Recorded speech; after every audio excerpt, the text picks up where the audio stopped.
Hi everyone, welcome back to my latest video. और आज के वीडियो से पहले मैं फिर से आपसे अपील करना चाहूँगा, please like, share and subscribe to my channel and please comment on the videos. इससे वीडियोस की विजिबिलिटी बढ़ती है, साथ ही साथ it keeps me motivated to make new videos. Now coming to the video of today, आज जो हम कंपनी डिस्कस करने वाले हैं वो उसकी रिकमेंडेशन भी आप में से ही कुछ लोगों में से आई थी और कंपनी का नाम है एलसिड इन्वेस्टमेंट्स। आई ऑलवेज से कि जब भी आप किसी कंपनी में इन्वेस्ट करते हैं, you should try to understand what the company does. If you do not understand the business of the company, you should stay away from it, because then you are not able to जज कि वो company जो जिस तरह के business decisions ले रही है, are they good for the company और नॉट। सो इसलिए सबसे पहले let us try to understand what exactly does Elcid investments do and why it is interesting और not interesting for individual investors like you and me. So as the name suggests, LSID investments जो है they make investments in companies और इनका सबसे बड़ा investment जो है that is in Asian Paints. Why Asian Paints? Asian Paints because this company is owned by the same family who also own Asian Paints. Family का नाम है वकील फैमिली और वकील फैमिली ने एशियन पेंट्स जो बहुत बड़ी पेंट्स की कंपनी है इंडिया की, उसको एस्टेब्लिश किया था आज से कई डेकेड्स पहले और ये उसी एशियन पेंट्स की होल्डिंग कंपनी है, which means the Vakil family also controls this company. Now because this is an investment company, इस कंपनी की इनकम जो है वो दो ही तरीके से आ सकती है। या तो इसने जो भी स्टॉक्स खरीद रखे हैं जो इसके पास हैं, अगर वो इनको बेचेगी तो सेल से जो रेवेन्यू आएगा वो इनकी इनकम होगी, या फिर इनके जिन कंपनीज के शेयर्स इनने रख रखे हैं, अगर वो कंपनीज कुछ डिविडेंड देती हैं तो वो इनके पास एज ए इनकम आएगा। मतलब इस कंपनी का कोई बिजनेस नहीं है, ये सिर्फ शेयर्स खरीद के बैठे हुए हैं और शेयर्स ये बेचेंगे नहीं, because they are a holding company, they are never going to sell the shares of Asian Paints. As a result, the only income that you can expect out of this company is the dividend income coming out of it. So it means कि इस कंपनी का underlying asset जो है that is only its holding in Asian Paints and may be a few other companies. और वो holding चाहे कितनी ही ग्रो करती जाए, अगर वो होल्डिंग इनको डिविडेंड्स नहीं देगी तो इनका कोई भी रेवेन्यू सोर्स नहीं है, और अगर रेवेन्यू सोर्स नहीं है तो इनकी इनकम नहीं है, और अगर इनकम नहीं है तो कोई प्रॉफिट नहीं है। मार्जिनल प्रॉफिट जो डिविडेंड से आएंगे वो आएंगे। ऐसी सिचुएशन में अगर कंपनी कुछ रेवेन्यू और प्रॉफिट ही जनरेट नहीं कर रही है तो उसका स्टॉक प्राइस बढ़ने का बहुत कम स्कोप हो जाता है। The only reason the stock price might go up is if Asian Paints also starts growing, जो कि हो सकता है, but Asian Paints can also go down, क्योंकि एशियन पेंट्स के ऊपर ये एनालिसिस नहीं है। So let us not go into the share price of Asian Paints, but in a nutshell what it means is company का खुद का कोई बिजनेस नहीं है, और ऐसी सिचुएशन में I typically try to avoid such stocks. अब आप में से कुछ लोग शायद ये बोलेंगे कि इस कंपनी की बुक वैल्यू जो है वो ऑलमोस्ट 4.5 के आसपास है, लेकिन इस कंपनी की अभी की जो करंट शेयर प्राइस है वो 1,30,35,000 के आसपास चल रहा है। और आप में से शायद कुछ लोग ये बोलेंगे कि इतनी हाई बुक वैल्यू का स्टॉक इतने सस्ते में मिल रहा है compare to the book value, तो व्हाई नॉट बाय इट। देखिए, उसके भी दो रीजन है। अगर आप उसको खरीद भी लेंगे, you will only make money when the share price rises, not the book value rises.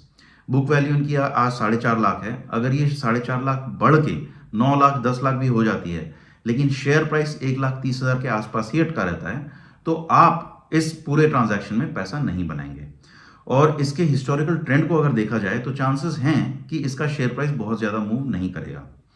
मैं आपको ये बता दूं कि लगभग 1-1.5 साल पहले तक इस कंपनी का शेयर प्राइस सिर्फ 3-3.5 रुपए के आसपास पे था, और उसका रीज़न ये है कि कंपनी का जो स्टॉक है that is a very illiquid stock जो है कुछ ही लोग कंट्रोल करते हैं। If you take a look at the screen right now, 75% holding तो एशियन पेंट्स की वकील फैमिली की है ही, they are the promoters of this company, so they control 75% stake. बचा हुआ 25% स्टेक जो है उसमें भी through some trust and through individuals who are close to the family, company काफ़ी सारा स्टॉक कंट्रोल करती है।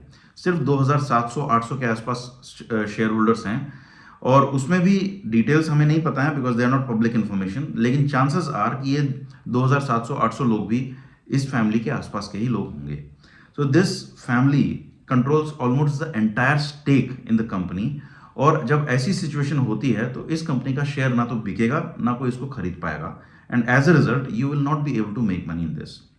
दूसरा रीजन ये है इस स्टॉक का इलिक्विड होने का कि ये 1,30,000 के आसपास की इसकी वैल्यू है। अब 1,30,000 का स्टॉक खरीद सिर्फ एक शेयर खरीदने की औकात ही बहुत कम लोगों की होती है हम में से। हमारे जैसे आपके और मेरे जैसे लोग, ज़्यादातर लोग 1,30,000 देख के ही इसको जाने देंगे।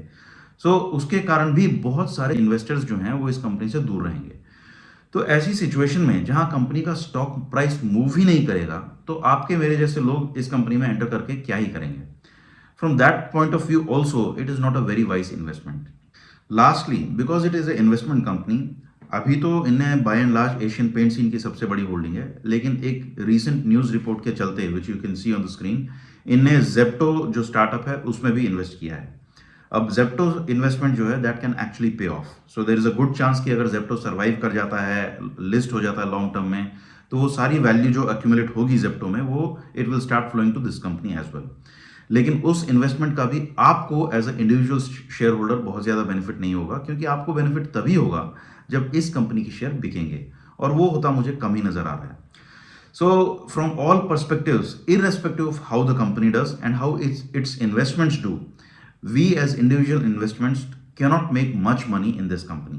ये 1,30,000 का शेयर जो आज है, ये आज से कुछ टाइम पहले तक सिग्निफिकेंटली हायर ट्रेड कर रहा था, ऑलमोस्ट 3,30,000 या 40,000 के आसपास, और उसका भी हिस्टोरिकल रीजन है। रीजन ये है कि ऐसी बहुत सारी होल्डिंग कंपनीज हैं जिनका स्टॉक प्राइस जो है it is not reflective of their true value, और सेबी ने कुछ टाइम पहले एक सर्कुलर निकाला था, और उस सर्कुलर के तहत सेबी ने कहा था कि इन कंपनीज की ट्रू वैल्यू मार्केट में रिफ्लेक्ट होनी चाहिए। तो सेबी ने एनएससी और बीएससी को बोला था कि आप ओपन एंडेड स्टॉक ऑक्शंस करवाइए, और ओपन एंडेड से मतलब ये है कि इनके प्राइस बैंड पे कोई लिमिट नहीं होगी। नॉर्मली आप में से बहुत लोगों ने देखा होगा कि जब भी किसी स्टॉक का प्राइस या तो 10% से गिर जाता है या 10% से चढ़ जाता है, which is called lower and upper circuit respectively, तो some trading restrictions come into play. तो सेबी ने बोला कि आप ऑक्शंस करवाइए, और उन ऑक्शंस में कोई लिमिट नहीं रहेगी, और लोग जितना चाहें ऐसी कंपनीज जो बहुत टाइम से इलिक्विड हैं, जो होल्डिंग कंपनी हैं और उनकी वैल्यू जो है it is not reflective of their true value, आप उनके ऑक्शंस करवाइए। और उस ऑक्शन के थ्रू ये 3,30,000 का प्राइस डिस्कवर हुआ था, लेकिन आज ये 3,30,000 का प्राइस जो है ऑलरेडी 1,30 पे आ चुका है। मतलब बहुत सारे इंडिविजुअल इन्वेस्टर्स जो इस कंपनी में घुसे थे उस प्राइस पे, they have already lost money. हर तरीके से this investment does not sound like a good investment opportunity to me. I would stay away from it. Video अच्छा लगा तो please like, share and subscribe, और अच्छा नहीं लगा तो please tell me why. Thank you for watching and have a nice day.